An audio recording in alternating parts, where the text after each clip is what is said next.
Welcome back to our Daily Bread. I'm Sam, and I'll be taking you through a 365-day plan from Genesis to Revelation. Today I'll be reading from 2 Kings chapters 11, 12, and 13. If you would like to follow along, I'll be reading from the ESV translation. Chapter 11. Now when Athaliah, the mother of Ahaziah, saw that her son was dead, she arose and destroyed all the royal family. But Jehosheba, the daughter of King Joram, sister of Ahaziah, took Joash, the son of Ahaziah, and stole him away from among the king's sons who were being put to death. And she put him and his nurse in a bedroom. Thus they hid him from Athaliah, so that he was not put to death. And he remained with her 6 years, hidden in the house of the Lord, while Athaliah reigned over the land. But in the 7th year Jehoiada sent and brought the captains of the Carites and of the guards, and had them come to him in the house of the Lord. And he made a covenant with them, and put them under oath in the house of the Lord. And he showed them the king's son. And he commanded them, "This is the thing that you shall do. 1/3 of you, those who come off duty on the Sabbath, and guard the king's house. Another third being at the gate Sur, and a third at the gate behind the guards, shall guard the palace. And the 2 divisions of you, which come on duty in force on the Sabbath, and guard the house of the Lord on behalf of the king, shall surround the king, each with his weapons in his hand, and whoever approaches the ranks is to be put to death. Be with the king when he goes out and when he comes in." The captains did according to all that Jehoiada the priest commanded, and they each brought his men who were to go off duty on the Sabbath, with those who were to come on duty on the Sabbath, and came to Jehoiada the priest. And the priest gave to the captains the spears and the shields that had been King David's, which were in the house of the Lord. And the guard stood, every man with his weapons in his hand, from the south side of the house to the north side of the house, around the altar and the house on behalf of the king.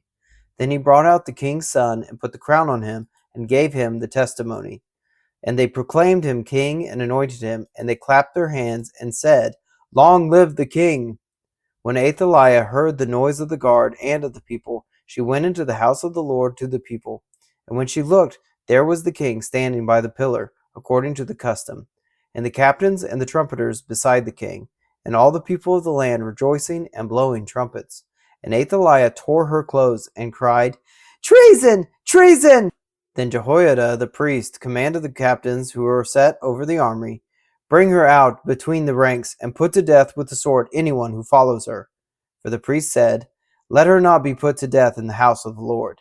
So they laid hands on her, and she went through the horses' entrance to the king's house, and there she was put to death. And Jehoiada made a covenant between the Lord and the king and people, that they should be the Lord's people, and also between the king and the people.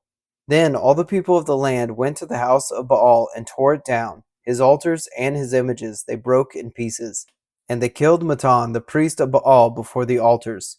And the priest posted watchmen over the house of the Lord. And he took the captains, the Carites, the guards, and all the people of the land, and they brought the king down from the house of the Lord, marching through the gate of the guards to the king's house. And he took his seat on the throne of the kings. So all the people of the land rejoiced, and the city was quiet after Athaliah had been put to death with the sword at the king's house. Jehoash was 7 years old when he began to reign. Chapter 12. In the 7th year of Jehu, Jehoash began to reign, and he reigned 40 years in Jerusalem. His mother's name was Zibiah of Beersheba. And Jehoash did what was right in the eyes of the Lord all his days, because Jehoiada the priest instructed him. Nevertheless, the high places were not taken away. The people continued to sacrifice and make offerings on the high places. Jehoash said to the priests, "All the money of the holy things that is brought into the house of the Lord, the money for which each man is assessed, the money from the assessment of persons, and the money that a man's heart prompts him to bring into the house of the Lord, let the priests take, each from his donor, and let them repair the house wherever any need of repairs is discovered." But by the 23rd year of King Jehoash, the priests had made no repairs on the house. Therefore King Jehoash summoned Jehoiada the priest and the other priests, and said to them, "Why are you not repairing the house? Now therefore take no more money from your donors, but hand it over for the repair of the house." So the priests agreed that they should take no more money from the people, and that they should not repair the house. Then Jehoiada the priest took a chest, and bored a hole in the lid of it, and set it beside the altar on the right side as one entered the house of the Lord. And the priests who guarded the threshold put in it all the money that was brought into the house of the Lord. And whenever they saw that there was much money in the chest, the king's secretary and the high priest came up, and they bagged and counted the money that was found in the house of the Lord. Then they would give the money that was weighed out into the hands of the workmen who had the oversight of the house of the Lord. And they paid it out to the carpenters and the builders who worked on the house of the Lord, and to the masons and the stone cutters, as well as to buy timber and quarried stone for making repairs on the house of the Lord, and for any outlay for the repairs of the house. But there was not made for the house of the Lord basins of silver, snuffers, bowls, trumpets, or any vessels of gold or of silver, from the money that was brought into the house of the Lord, for that was given to the workmen who were repairing the house of the Lord with it. And they did not ask for an accounting from the men into whose hand they delivered the money to pay out to the workmen, for they dealt honestly. The money from the guilt offerings and the money from the sin offerings was not brought into the house of the Lord. It belonged to the priests. At that time, Hazael, king of Syria, went up and fought against Gath and took it. But when Hazael set his face to go up against Jerusalem, Jehoash, king of Judah, took all the sacred gifts that Jehoshaphat and Jehoram and Ahaziah his fathers, the kings of Judah, had dedicated, and his own sacred gifts, and all the gold that was in the treasuries of the house of the Lord and of the king's house, and sent these to Hazael, king of Syria. Then Hazael went away from Jerusalem. Now the rest of the acts of Joash and all that he did, are they not written in the book of the Chronicles of the kings of Judah? His servants arose and made a conspiracy, and struck down Joash in the house of Millo, on the way that goes down to Silla. It was Jozachar the son of Shimeath, and Jehozabad the son of Shomer, his servants, who struck him down, so that he died. And they buried him with his fathers in the city of David, and Amaziah his son reigned in his place. Chapter 13. In the 23rd year of Joash the son of Ahaziah, king of Judah, Jehoahaz the son of Jehu began to reign over Israel in Samaria, and he reigned 17 years. He did what was evil in the sight of the Lord, and followed the sins of Jeroboam the son of Nebat, which he made Israel to sin.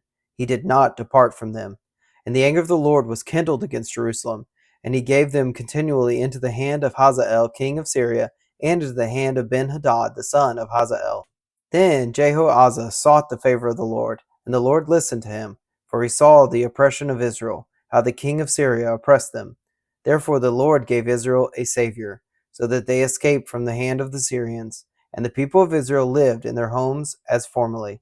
Nevertheless, they did not depart from the sins of the house of Jeroboam, which he made Israel to sin, but walked in them. And the Asherah also remained in Samaria. For there was not left to Jehoahaz an army of more than 50 horsemen, and 10 chariots, and 10,000 footmen. For the king of Syria had destroyed them, and made them like the dust at threshing.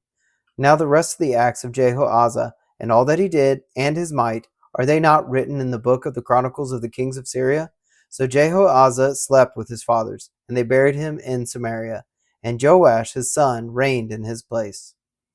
In the 37th year of King Joash, king of Judah, Jehoash the son of Jehoahaz began to reign over Israel in Samaria, and he reigned 16 years. He also did what was evil in the sight of the Lord. He did not depart from all the sins of Jeroboam the son of Nebat, which he made Israel to sin, but he walked in them. Now the rest of the acts of Joash, and all that he did, and the might with which he fought against Amaziah king of Judah, are they not written in the book of the Chronicles of the kings of Israel? So Joash slept with his fathers, and Jeroboam sat on his throne, and Joash was buried in Samaria with the kings of Israel. Now when Elisha had fallen sick with the illness of which he was to die, Joash king of Israel went down to him and wept before him, crying, my father, the chariots of Israel and its horsemen. And Elisha said to him, take a bow and arrow. So he took a bow and arrows. Then he said to the king of Israel, draw the bow. And he drew it. And Elisha laid his hands on the king's hands, and he said, open the window eastward. And he opened it. Then Elisha said, shoot. And he shot. And he said, the Lord's arrow of victory, the arrow of victory over Syria. For you shall fight the Syrians in Aphek until you have made an end to them. And he said, take the arrows. And he took them. And he said to the king of Israel, strike the ground with them. And he struck 3 times and stopped. Then the man of God was angry with him and said, You should have struck 5 or 6 times, then you would have struck down Syria until you had made an end of it. But now you will strike down Syria only 3 times. So Elisha died, and they buried him. Now the bands of Moabites used to invade the land in the spring of the year. And as a man was being buried, behold, a marauding band was seen, and the man was thrown into the grave of Elisha. And as soon as the man touched the bones of Elisha, he revived and stood on his feet. Now Hazael, king of Syria, oppressed Israel all the days of Jehoash.